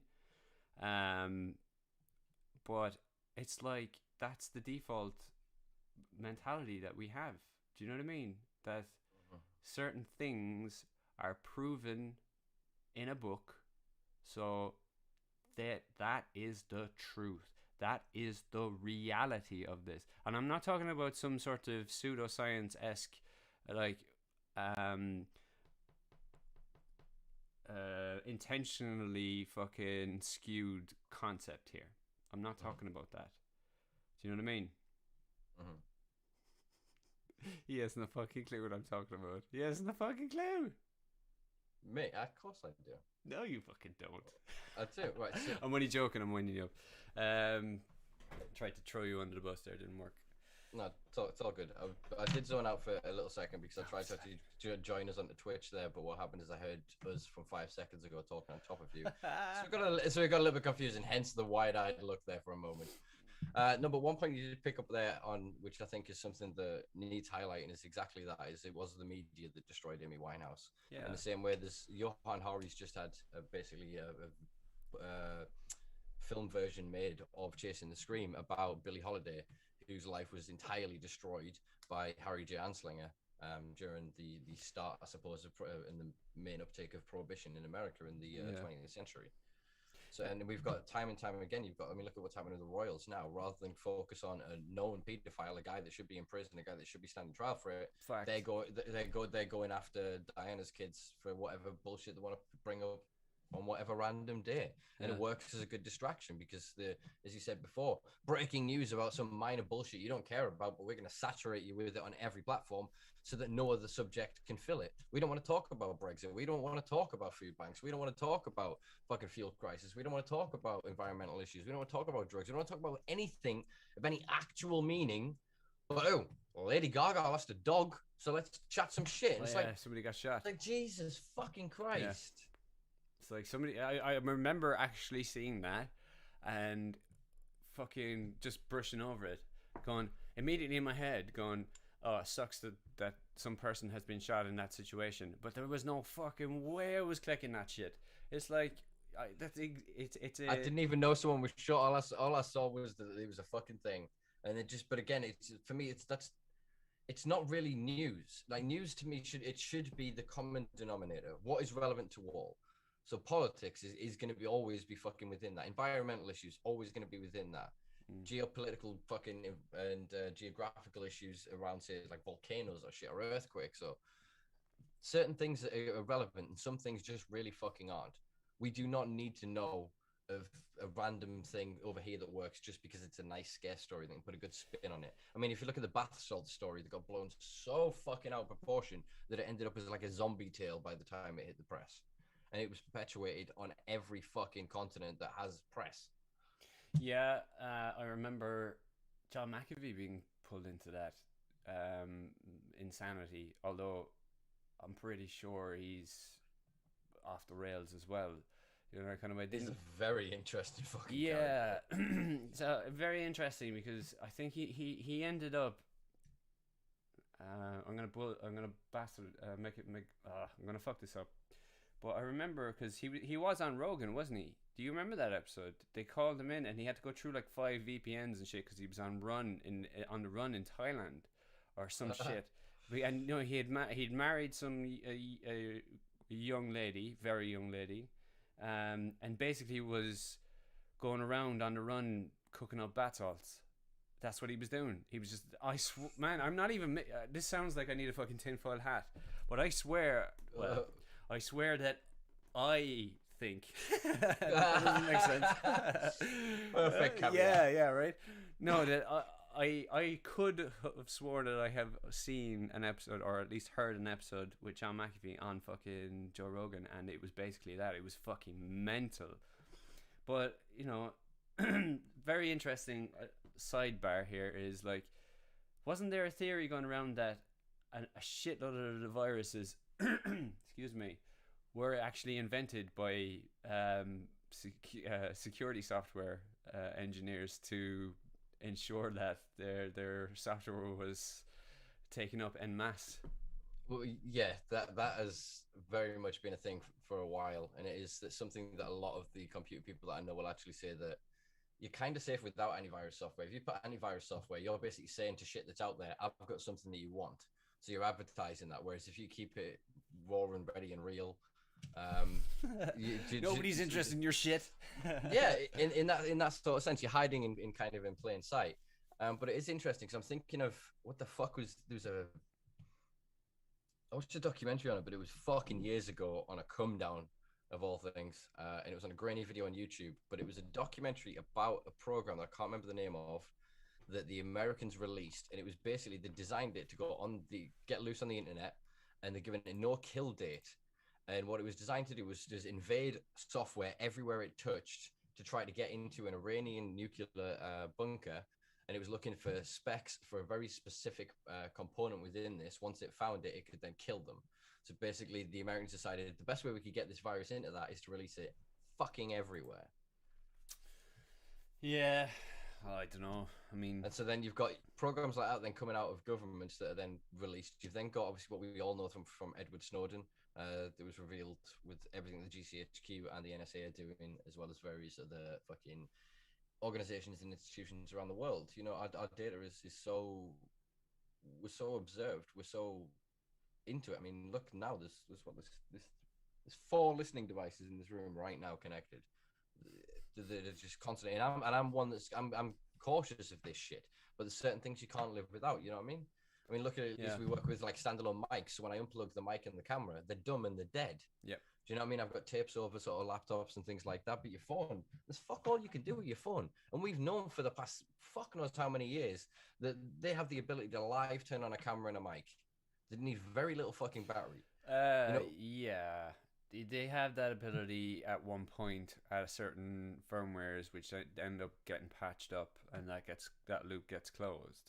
But then it's a case of who's closing the loop and are leaving anything else. Well, no, because at the larger level, the way that it works is that everything that comes through an international online traffic line becomes subject to NSA review. So the reason that like everyone else, like Google and all these big boys, have their servers, they move them around through international borders. Your information, even if you're accessing something that is in a server within your fucking region, that goes via an international border, because then it allows through the terrorism acts of 2000 and 2001 in America and the UK, or the Patriot Act in America rather, for them to get access to all of that shit, not just metadata but actualized data. They can real time get fucking everything. And it's all of this then goes in through various algorithmic systems for them to correlate and be able to fucking work out how a population is going to react to something. Yeah. Look at Facebook's reaction buttons now. You really think that's for our benefit? So I can be like, look, I'm pissed off at your post. Angry face. No, we've just been given 6 new ways for them to go, we found out that when we released this story, this many people disliked it, this many people really disliked it. It's a further subjugation. It's a further way to break us down into categories to be able to then work shit out. And again, it's not about now, and it's not about previous data. We're getting to the point of them being able to create such sophisticated AI machines that they'll be able to predict whole population reactions to events. Do you know what I mean? If they can then determine how we'd react to something, they can then run through scenarios through these machines to then go, well, what happens if we did X, Y, Z? That would result to this, X, Y, to this, to this. Once we start to get to that kind of fucking level, which we're verging on if we're not already there. Yeah, we're already there. Then fuck. I mean, look at China and its citizenship score. Do you know what I mean? Yeah. You look at COVID passports and everything that's coming in now. You're looking at what's happening with venues. Honestly, I can fucking see it. I can see it happening. And I joked on a previous podcast, but it's gonna be fucking specs that you wear over. You're walking down this fucking street. Here's Simpa. Oh, he's got a fucking Trustpilot rating 2.5. It'll be, dude. He's a cunt. Do you know that it'll kind be of way? fucking it'll be retinas, man. Yeah, yeah. In immediacy, I'm talking about. Here's the thing: those wearable technology is on our doorstep. Not like in nanotechnology or anything embedded, but actually reflective glasses. It's mass producible, and it would create it would create augmented reality. So it'd be like for anybody sort of listening, if you've seen Minority Report, for example, where he walks down the street and the advert picks up his retina in his eye and then creates a holographic image. I mean, you have that on your phone now. Yeah, you have it now right there, like without even setting anything up. It's embedded in your phone. You put it onto exactly. So once, and you think of how far we're getting with VR technology. So then it's a further obfuscation of reality. So the more we're spending within this digital realm or this augmented realm, the less we're going to see. So if you have your setting going to no homeless people, you're walking down the street with your glasses on, and it detects them and it blocks them out. You then set it to no blacks, and it blocks out black people. Do you know what I mean? So then it allows you to get further into your limited worldview. I think we need to open our eyes further, not shut them harder. Do you know what I mean? We need to open our ears more. We need to hear more and experience more. But we're bombarded with shit. So most people walk down the street. I'm going to put my headphones on because the majority of us now have social anxiety. Again, not our fault, not a failure of the human being. A direct consequence of these systems. You were talking before about competition between apps. Yeah. There is no fucking competition between apps. Watch The Social Dilemma. Watch how they talk about the fucking revolving doors between CEO and technology departments. They work in tandem. There's a reason you'll sit on your phone with your muscle memory of your hand and go, oh, I've done Instagram, boom, Facebook, boom, I'll go in Twitter, boom, it's all of this is part of it. We're a victim to this, but that's not to say we should remain a victim or identify as victims. They are assaulting us with this. They have weaponized our lives against us. They've made us so dependent upon this technology that its removal seems like a worse consequence to us than living in a virtual and actual prison. Do you know what I mean? They know everything. Google knows fucking everything, and they sell to third parties, to third parties, to third parties. You know, governments and corporations have never been fucking closer. Yeah, we are one major global event, and we are fucking have just had one that could have been it. But we are one major event from the majority population going, fuck it, chippers or whatever. Put some binary code, something that means you know where the fuck I am, so you can keep me safe. You can tell me, oh, my heart rate's elevated, so I won't eat salt, and we'll end up in a fucking Demolition Man style fucking future where anything that's bad for you deemed bad is illegal. See, here's the thing. I want that technology, but I don't want any of the fucking shite that goes with it.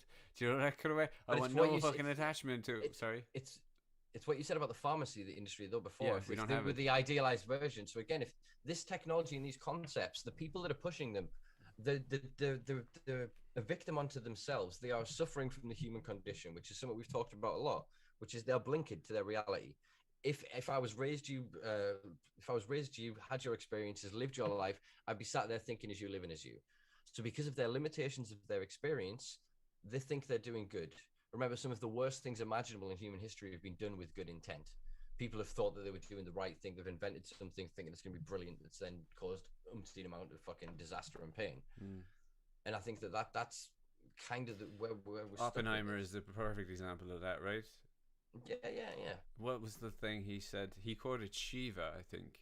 Shiva, the destroyer of worlds. Destroyer of worlds. And he said that in frustration after he realized what he had created. So his intent was not to blow people the fuck up. Do you know what I mean? Can you imagine that? I mean, you go and invent something groundbreaking like that has such a large detrimental effect when it's weaponized, only to be fucking fooled into it. I'm surprised he didn't die of fucking disappointment and heartbreak, to be quite honest. Jesus Christ above, like. I imagine that quite a lot of the people involved in the Manhattan Project, minus those individuals that came, or even including some of those individuals that came from Operation Paperclip. Again, this is not to be a defense of anybody that's done anything fucking abhorrent or absolutely disgusting in human history, but most people believe they are the protagonist of their own narrative. They think they are the good guy. So when they're like, so all the racist bigots, the Gammonites, if you want to call it such a big thing in the UK, they're like fucking darkies and muzzies coming up. They genuinely believe that everything they see that's going wrong is their fault. It's not Boris and all their fucking mates. It's the other. It's they're listening to the narrative. They're drinking the fucking Kool-Aid and they're hating who they're told to be who they're told to hate. Yeah, I made a joke about this on Twitter the other day. I put up a thing going, I see people legitimately walking around like they're Goku or Vegeta in their story. Mate, you're not even Hercule. You'd be lucky to be fucking that small little fella. What's his name? Chow Tzu or whatever. Fuck you. Do you know what I mean? Like, most of you walking around there are fucking Mr. Satan. Kind of a thing. That's a Dragon Ball Z reference, just in case anybody else hasn't a fucking clue what I'm talking about. But that's all part of the falsehood of the alpha male paradigm, you know, which was sort of created off the back of a very maladapted and very poorly performed study on wolves, where they thought that there was alphas and betas within the packs, when actually what they discovered after the fact was they were just witnessing juveniles. So they'd completely miscategorized it, created this idea of it, which was then popularized alongside various things such as Huxley's grandfather's version of, say, Darwinism. You know, I can't remember what the hell they called it. It was like a pseudo-Christian Darwinism sort of thing, really fucking weird. Grand Darwinism. But bollocks, I just lost my point. It's all right, we've got it. He was only talking shite anyway. It's in. I just want to put 2 seconds. I just want to shout out to whoever is our second viewer on Twitch right now. If you wouldn't be so kind, please do go and give us a subscribe or a follow. They're brand new to the platform. We've been on the platform a whole of like 4 hours this evening, and we are 10% of our way to our goal. Yes, we are. And well, we've got a question actually. Can you see that, or do I need to read it out to you? Which platform? YouTube. I've got that many screens open. Hold up. Might be a little off topic, but what do you think of dry herb Vapes is good. Vapes, sorry. um, I think the technology is still quite in its infancy at the minute. There are some interesting issues around vaporization of cannabis in terms of combustion occurs at such a temperature that it will burn away any contaminants, molds, a lot of residuals of pesticides and things like that. Whereas then dry herb will cause volatilization because of the slow increase of the temperature. It will help volatile, volatilize any of the chemicals or any of the residual compounds on the plant. It is pretty good in terms of being able to target certain cannabinoids. So if you then know the rate at which the cannabinoids break down, you can then vape a herb, say get the CBG off it at a lower rate, and then work you up to THC at a higher rate, about 155, I think it is. But yeah, the technology is slowly getting better. It's still quite bulky and heavy. So to me, I've been combusting, I suppose, on and off since I was about 9 years old when I started full time smoking fucking cigarettes. But I've managed to kick backy over the years, get back on it, kick backy, and working my way sort of through it. But I enjoy the ritual of rolling too much. I enjoy. It's not just that though, is it? It's not just that. I mean, you said something like before you were addicted to combustion when you were going through trying to kick the tobacco again. That's what you realize, and there's some truth in that. But I don't know. It's just not the same. It's not the same. Like it's not the same high as well. Yeah, like it creeps combustion up. gets everything. So you get the terpenes, the cannabinoid, and it just goes boof. Yeah, but there must be some sort of level of asphyxiation that is attributable to that too as well. Oh, with this is the argument that people used to make when sort of you were involved in younger or just naive days of being sort of a green cannabis consumer, is that if you hold your smoke longer, you get higher, and it's not. You're denying oxygen to your brain. Yeah. So then, I suppose there is something to, and then the action of it. I mean, if you look at people that use breath techniques through meditation or for other sort of transcendental purposes or whatever, the action of that has a real profound physiological effect, like psychological and neurological effect on the brain. So then perhaps the art of the deep inhalation and the feeling of the filling of the lungs rather than the vapor often can feel quite hollow. It can do, but it's sort of a bite that you get as well with combustion that sort of guides you.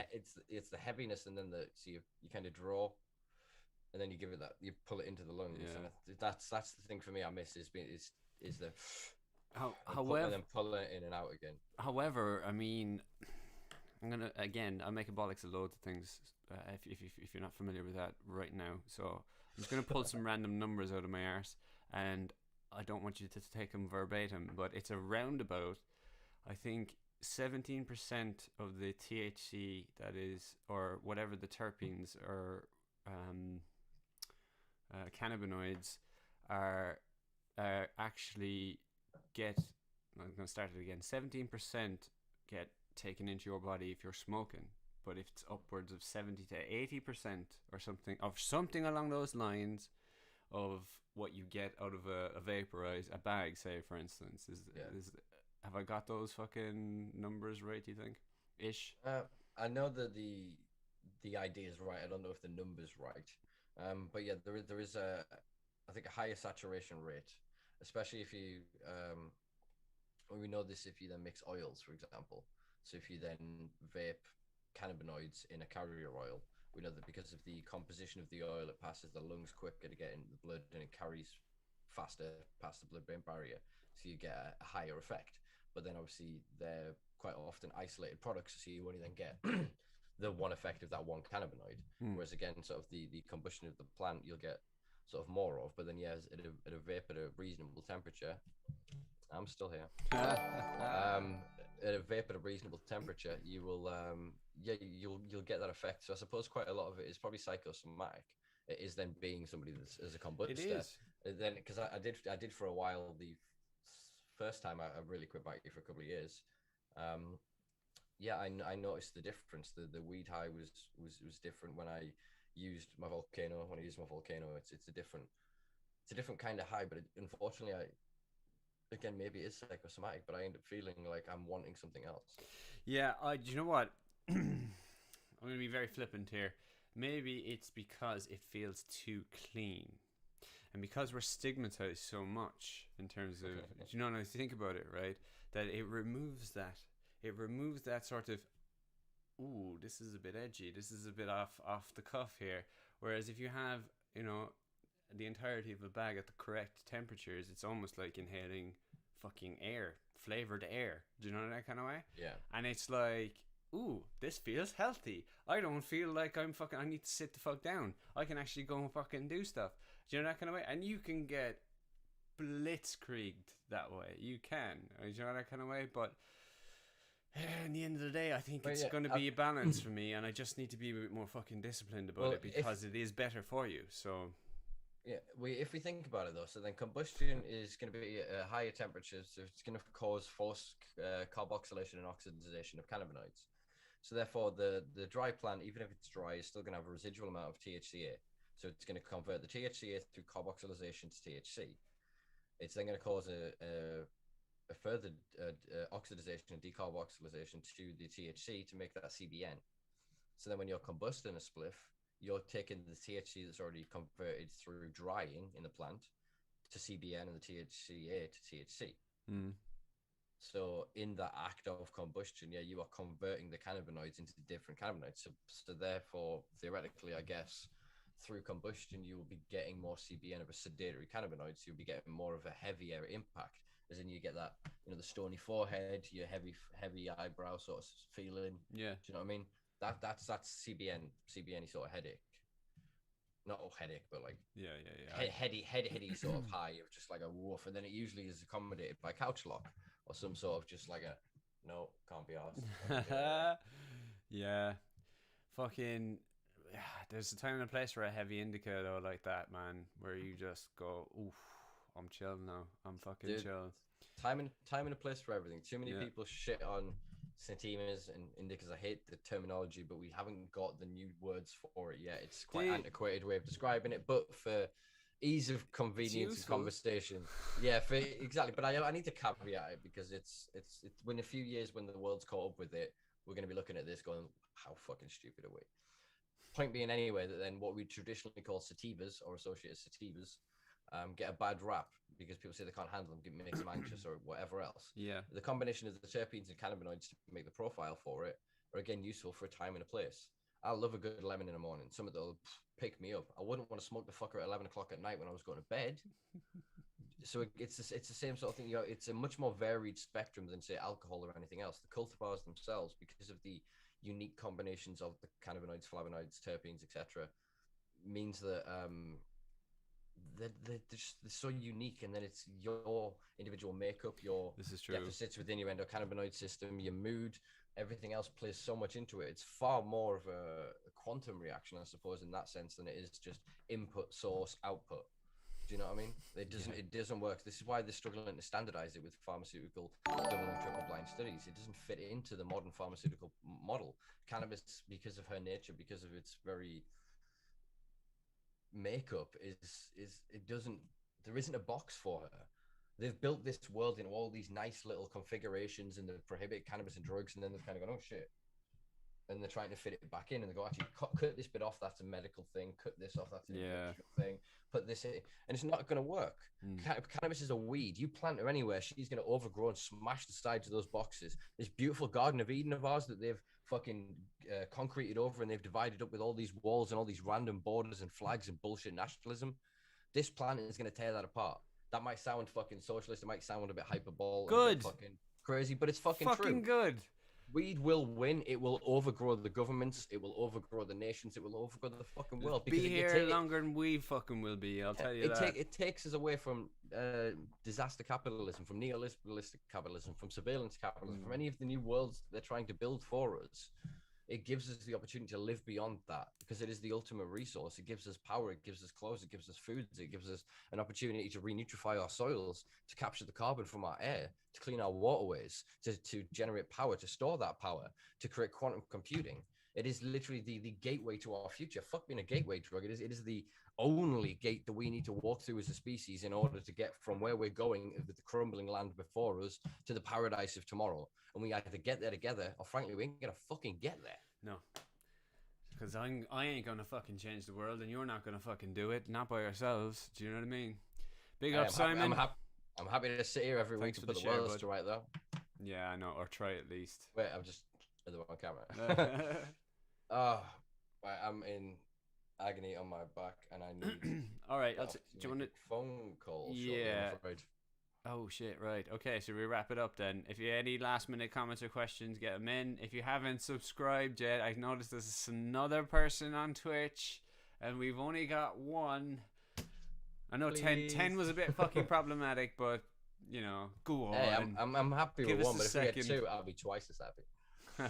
But again, thank you for sticking around for this, folks. This has been very much an experimental thing, which is what we like to do here at the Simpa Life. Mac had talked me into this project, and we very much went, fuck it. Well, let's do it and see what happens. So if you viewed episode 0.5, you watched us find our feet throughout the creation of the podcast, how we were going to record it, format it, and get it out to you lovely folks.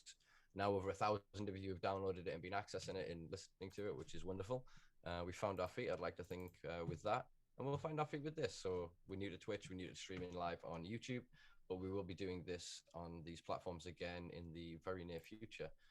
So yeah, as Mike said, if you're watching us on whatever platform you are, please do like, subscribe, or whatever the term is on whatever said page you are viewing this on.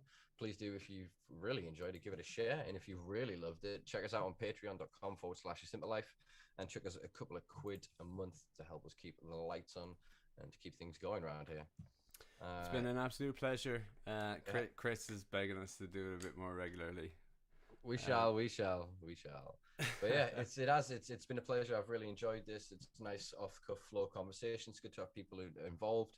We're going to learn a bit, I think, over the next week, couple of weeks, what it is that we can do to put more on the output screen for you guys, and what I can do to have the correlated questions in one place.